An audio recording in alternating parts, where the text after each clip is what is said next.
気前逆算した。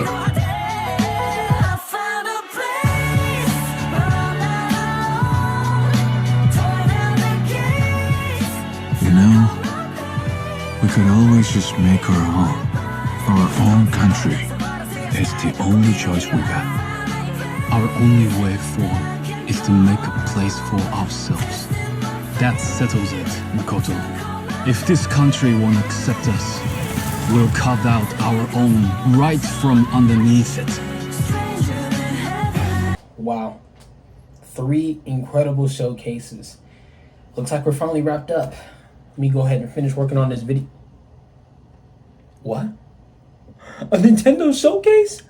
Let's go!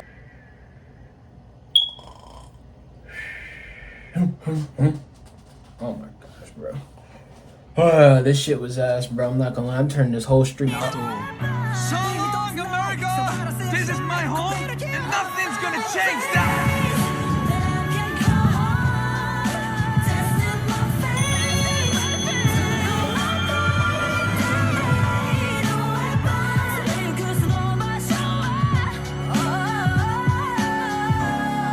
Stranger than heaven.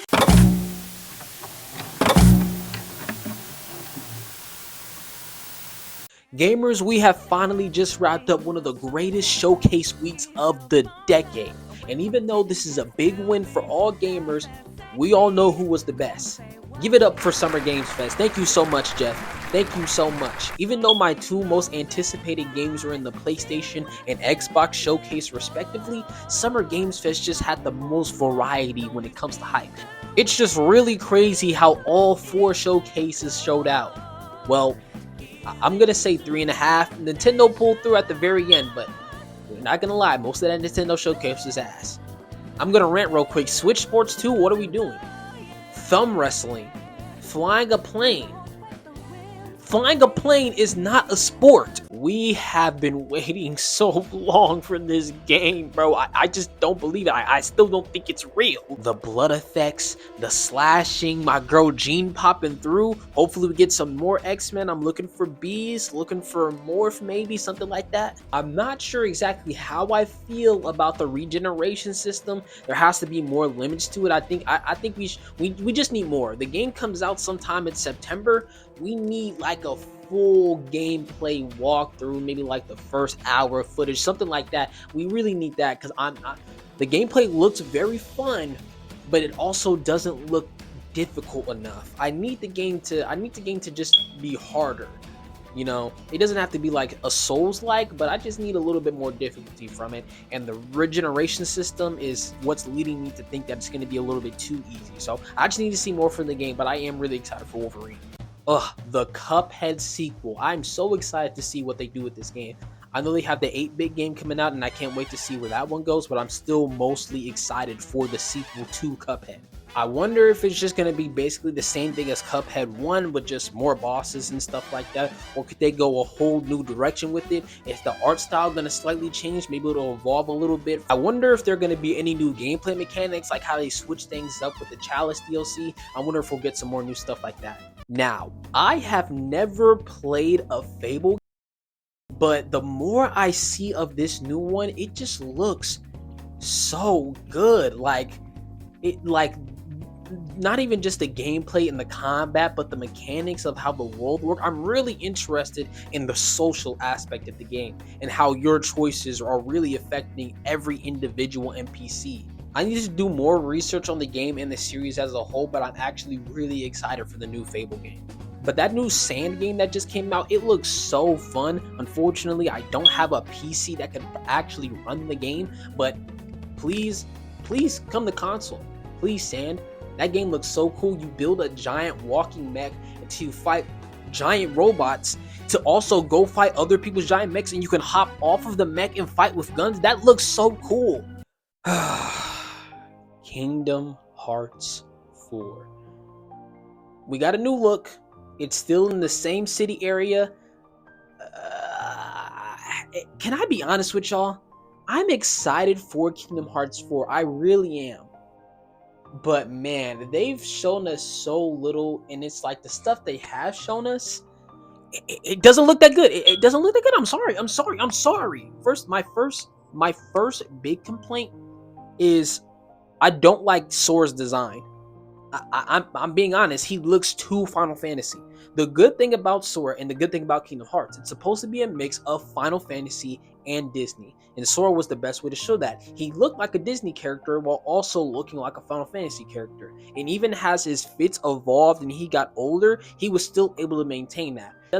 He doesn't look cartoony enough in 4. And Sora needs to look cartoony. That's just who Sora is. People are gonna hate me in the comments for that, man. Whatever. And the combat, I'm sorry, it just doesn't look that good either. It's mostly because I think it might just be because of the setting or the lighting, or maybe the designs are unfinished. But everything just looks kind of blocky and janky, and it looks kind of like a Kingdom Hearts mobile game. Maybe when we actually get a full trailer and a release date, which is probably not gonna come out, game's probably not coming out till 2030.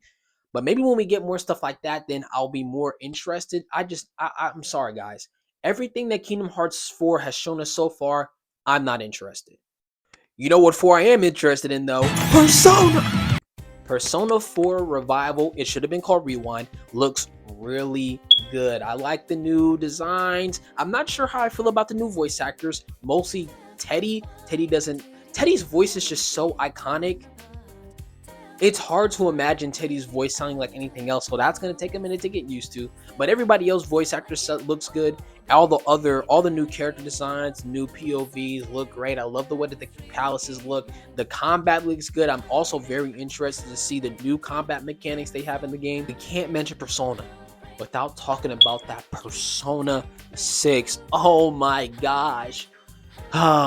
We've waited so long, but it's gonna be worth it, guys. Trust me, it's gonna be worth the wait. Just recently finished playing Persona 4 Golden, and I played Persona 4 Golden, and right now I'm playing Persona 5 Royal, and I'm like, wow, this is such an upgrade from Persona 4. I wonder, like, the leap between Persona 4 and Persona 5 is huge, which makes sense. The time gap was so big between the games, and now we have this big gap of time between Persona 5 and Persona 6.